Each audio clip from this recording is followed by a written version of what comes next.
Oke, pemirsa kembali lagi sama saya Bang Eki nih. Saya masih di Buton Tengah, masih di Lakudo, masih dengan Pak Haji Burhan. Seperti janji saya di video sebelumnya nih. Di Siap. video sebelumnya kita mau bahas tentang kegiatan ekonomi di Buton Tengah, ya Pak Ya, Haji. Biar masyarakat di seluruh belahan, seluruh belahan nih. Indonesia lah terutama ya. ya, Indonesia terutama bisa memahami kondisi di Buton Tengah.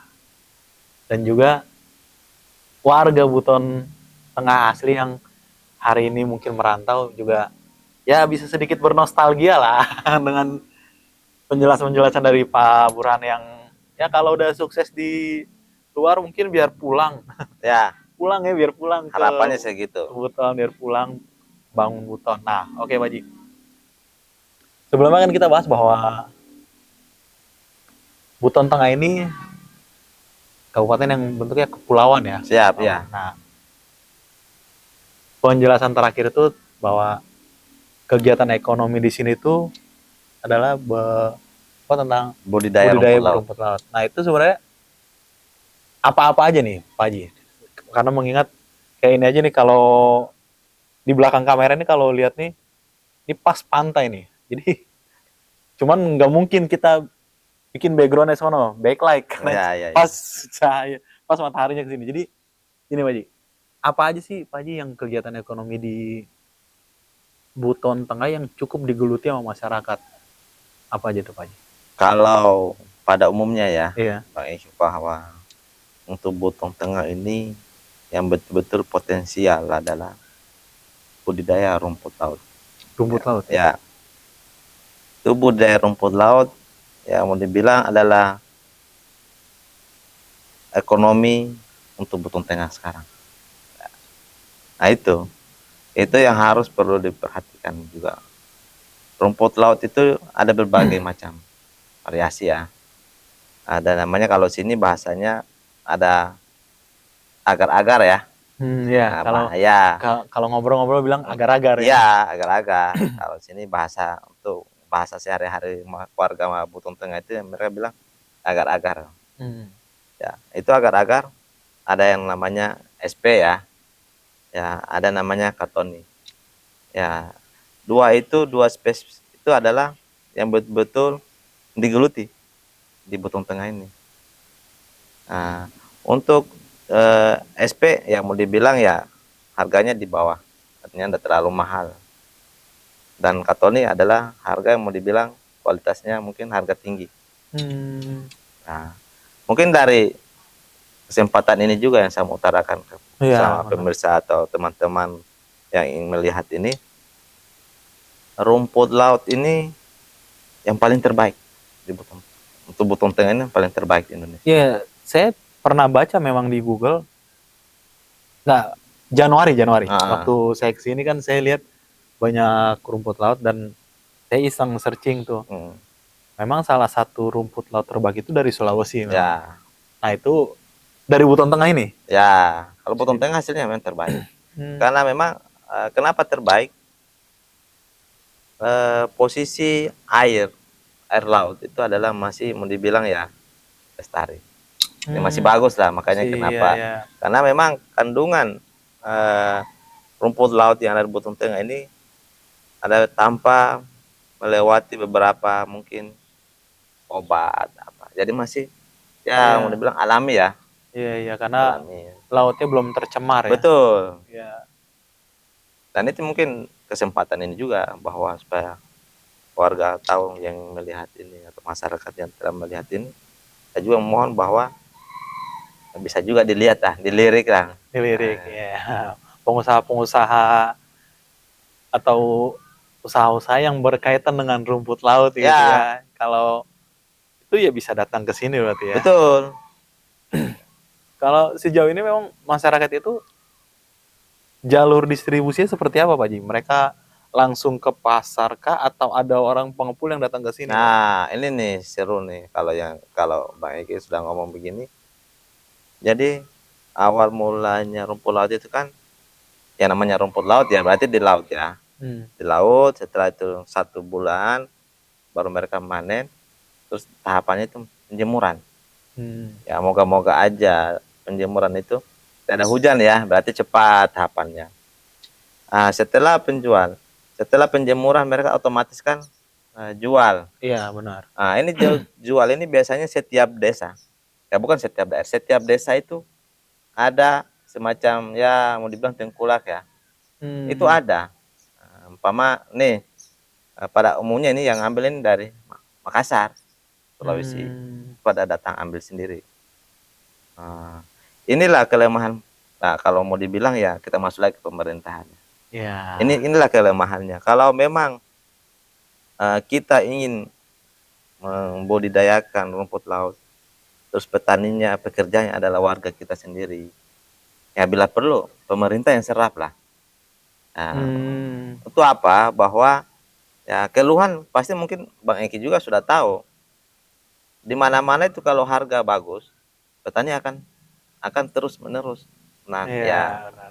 akan terus menerus membudidayakan rumput laut itu. Nah, itu penting. Tapi kalau ada namanya bahwa harga naik turun, ini yang perlu dilihat titiknya di mana nih ya kan? Akhirnya si petaninya bimbang juga. Ya, ini letaknya di mana nih? Kok bisa? Mungkin bulan kemarin harga masih sekian, harga 7.000 atau berapa 10.000. Tiba-tiba nanti 2 bulan ke depan harga sudah 5.000. Yang baru memanen harga itu kan otomatis ada penyesalan ya. Itu harus dilihat dulu titiknya itu di mana. Berarti harus ada, mungkin maksudnya gini, ada upaya dari pemerintah menstabilkan ya. Ya, itu penting. Menstabilkan atau pemerintah mengambil alih penyerapannya di jalur distribusinya seperti itu mungkin ya. Seharusnya. Ini kan biasanya pemerintah, ini saya kasih kamu bibit nih ya kan. Saya kasih kamu tali ya. Cuma kasih itu aja. Tanpa ada setelah itu mungkin kami serap ya. Itu celah itu yang tidak ada.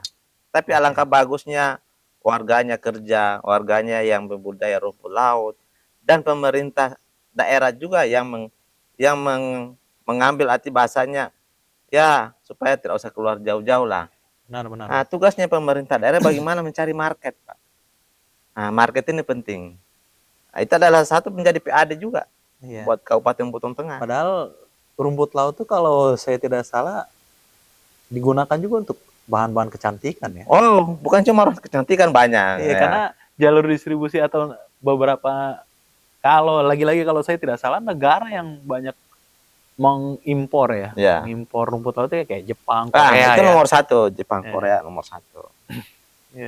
Itu kenapa saya bilang kalau titik ada di situ jarak antara pemerintah dengan petani rumput laut, di situ ada jarak, otomatis para tengkulak ini akan masuk terus. Gitu. Karena bagaimana seorang pebisnis ya, dia akan mencari keuntungan di situ. Tapi kalau situ ada peran pemerintah yang serap langsung ke petani, terus pemerintah yang akan menjadi market, mencari market keluar, tidak akan kemana lagi, PAD kan pasti akan masuk di income-nya untuk Kabupaten Buton Tengah. Saya kira seperti itu. Ini luar biasa nih, cocok jadi pemimpin nih Pak Haji nih. Ini Pak Haji ini cocok jadi pemimpin karena pemikiran-pemikiran Pak Haji yang kritis ini menurut saya harus mendapat saluran tersendiri. Saluran tersendiri. Itu aja saya sampaikan, jangan cuma pemerintah memberikan bantuan ya. Bibit dan tali ya. Bibit.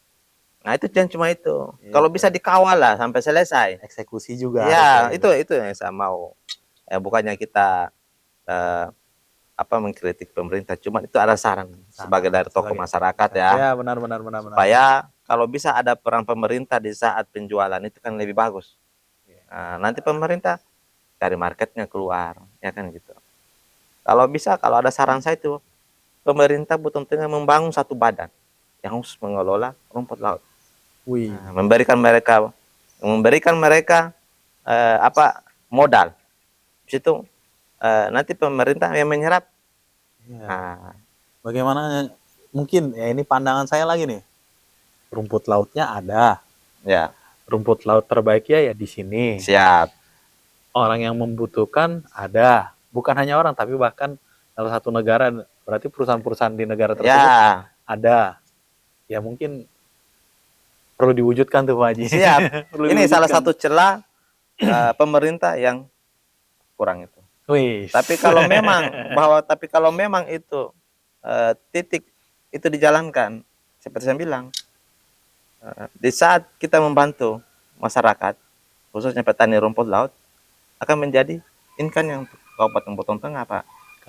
Iya. Ini berarti kita sudah mulai sedikit mengetahui ini bahwa kehidupan ekonomi di sini banyak ditopang dari budidaya rumput laut. Ya. Tapi Pak Haji, saya waktu main ke Mone, desa Mone, Ya. maksudnya sekitaran situ, itu ada juga kacang mete, Pak Haji. Oh ya, betul. Tapi kalau itu bagian darat ya. Oh Tadi ya. kan kita bicara laut. Oh iya, jadi bukan hanya hasil laut aja Ya. nih, hasil darat. Kalau yang juga darat ya, tadi kenapa saya tidak membawa mete? Karena itu saya tidak menyangkut laut darat. ya. Sekarang tadi kan kita bicara laut. Ya, jangan salah. Tadi laut belum selesai. Ada ikannya. Oh, Ikannya berlimpah di sini. Ya, ikannya limpah dan yang mau dibilang segar-segar. Nah, gitu. Khas-khas kepulauan lah ya. Iya, tangkapan nelayan itu segar-segar. Nah, kembali lagi bahwa mete itu yang tapi sebentar Pak Haji. Sebentar. Ini ada yang menarik nih. Waktu saya saya lupa maksudnya desanya. Saya sempat ada yang ngasih tahu katanya teri Medan dari sini, Pak Haji. Itu gimana ceritanya, Pak Haji? Ini menarik, ini rahasia nih. Betul. Ya, waktu ada kunjungan ya, Pak Teten. Iya. Menteri UKM, dia kunjungan ke Buton Tengah, pemirsa. Jadi dan Pak Teten sendiri yang ngomong, Pak Teten Mas Duki yang ngomong bahwa teri Medan bahan bakunya dari Buton Tengah. Nah, Desa Waburense. Oh, Desa Waburense. Iya. Perlu juga kayaknya ke sana nih. Nah, itu Desa Waburense. Nah, teri Medan bahan bakunya dari Buton Tengah sendiri. Ini Pak Menteri yang ngomong ya. Ya, ikan-ikannya itu dari situ. Bahan bakunya mereka olah di sini, mereka hasil tangkapannya para nelayan dari Buton Tengah baru mereka kirim. Nah, jadi itu juga salah satu poin tuh.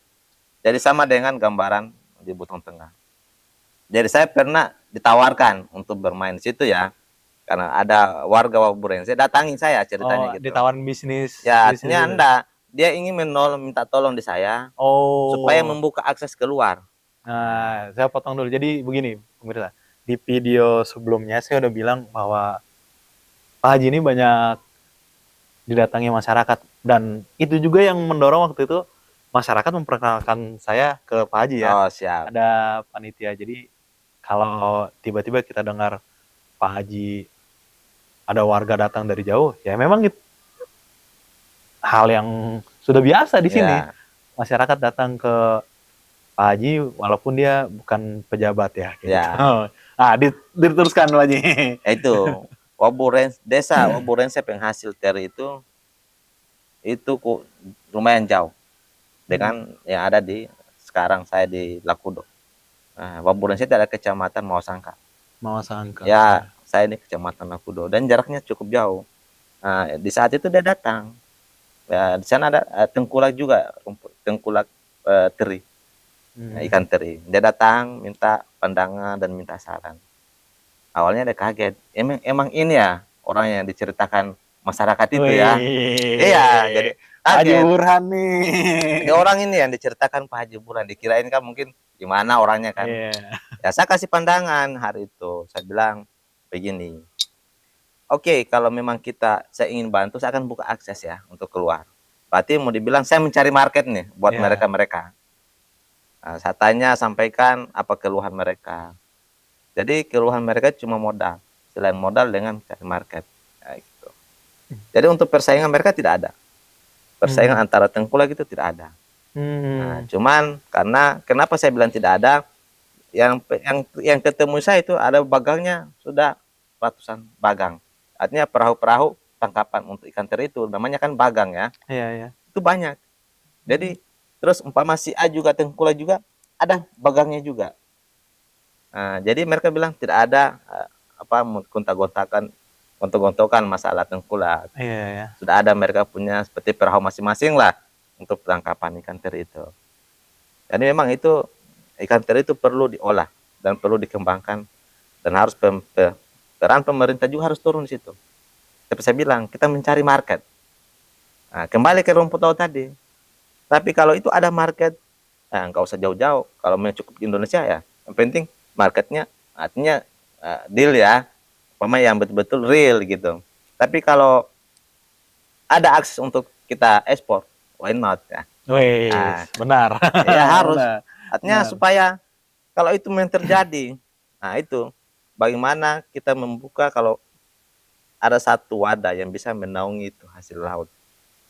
Artinya apa? Mungkin yang cuma rumput laut yang kita ekspor, Ini ikan juga. teri juga kita ekspor, Pak. Wih, teri, kacang mete Iya, lagi, karena kacang metenya termasuk kualitas terbaik karena waktu itu saya sempat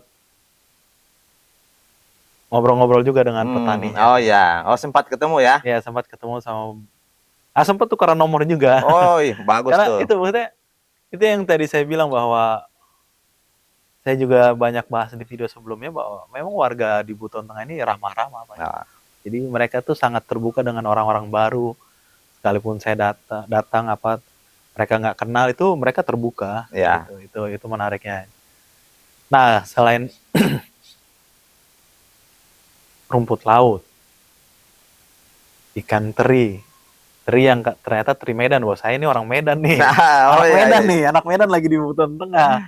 Kaget juga kalau dibilang teri Medan dari Buton gitu. Iya, iya, iya. Tapi Sekarang waktu sudah itu injak nih. iya, sekarang akhirnya saya injak dan Iya, waktu iya, itu iya. memang Pak Menteri yang bilang ya. Ya, Pak Teten. Ya, Pak Teten the best lah pokoknya. Ya, Ya, stres Pak Teten. Salut. ya jadi kaget juga kalau mungkin ya di Medan ada, Ya, tapi mungkin dari sini juga ternyata menjadi salah satu sumber untuk bahannya ya. ya betul. Gitu. Tuh rumput laut, teri Medan, kacang mete. Selain itu ada lagi Pak Haji? Maksudnya hal-hal yang dilakukan untuk pengembangan ekonomi di sini. Kalau ekonomi yang setahu saya, ya kalau kebanyakan sih laut ya. Oh, Itu itu aja. 90% laut. Di situ ada lobster. Kalau memang untuk darat, di darat itu ya kurang lebih itu adalah mete. Oh, Mete ini sudah punya tanaman yang sudah turun temurun ya dan tidak mati. Ceritanya kalau mati kecuali mungkin dimatiin sendiri. Tapi kalau masih lagi itu dijaga dan dirawat tidak akan mati. iya. Cuma mungkin ya bukan gagal panen itu bisa terjadi. Mungkin di saat curah hujannya keras, nah, itu nggak boleh juga. Di saat dia ada mete itu kan 1 tahun sekali manennya. Ya 1 tahun sekali. Makanya dibilang ya mau dibilang ya artinya juga mete ada buah juga sedikit mahal lah. 1 tahun sekali manen. Ya gitu. Jadi berarti memang hanya butuh perhatian Polesan. ya dari pemerintah. Ya, Hasil masalah alam itu saja. Hasil alam udah ada, tinggal butuh support yang benar-benar Ya. lebih nyata gitu ya. Ketika di situ ada peran pemerintah, semua UKM, semua nelayan pasti akan tercover semua dan menjadi itu adalah PAD untuk pemerintah Buton Tengah. Dan juga mungkin bisa mengurangi migrasi atau maksudnya untuk orang nggak ngapain lagi harus keluar ya. Tapi gitu. kalau itu sudah artinya kalau sudah ada situ peran pemerintah, orang yang dulu sukanya merantau keluar, ngapain juga mau keluar merantau ke Papua, merantau ke Jakarta untuk apa kan gitu. Nah, kalau situ ada pemerintah tidak mungkin kembali lagi. Harga pemerintah tetapkan harga rumput laut segini. Nah, pasti orang berbondong-bondong, ini harga sudah bagus. Untuk apa juga kita merantau, stok juga di sana, tetap juga kita bekerja. Bagaimana kalau kita menjadi kerja di kampung kita sendiri. Wih, luar biasa. Ini cocok nih Pak Haji nih. Jadi akhirnya saya bisa menarik kesimpulan kenapa masyarakat banyak ngarahin saya ke Pak Haji nih. Iya. Akhirnya sekarang nih saya mulai bisa merasakan kenapa banyak masyarakat yang mengarahkan ke sini dan bahkan tadi juga saya sempat mau arah ke sini nih saya sempat juga nongkrong di warung. Itu juga mereka juga kenal. Jadi kalau mau cari Pak Haji Burhani gampang banget di Buton Tengah, gampang banget. Ke Pantai Katembe di pinggir laut rumahnya. Iya itu, bahkan di depan-depan di jalan-jalan itu juga jalur utama tuh ternyata banyak yang kenal beliau nih. Tapi ada yang menarik. Ada beberapa orang yang nge-post katanya Pak Haji ini nih calon tapi nggak tahu calon apa nih. Ya Pak Haji, Iya, ya begitu ya Pak Haji ya. benar. Nah, itu nggak Aduh. bisa dipungkiri lagi ya. Oke, tapi Pak Haji tahan lagi Pak Haji. Ah, Biar siap. nanti pemirsa nih Oke, oke, oke. penasaran. Kita bahas sebenarnya Pak Haji ini calon apa sih? Nanti kita bahas di video selanjutnya. Oke. Oke, terima kasih pemirsa. Kita ketemu lagi di video selanjutnya.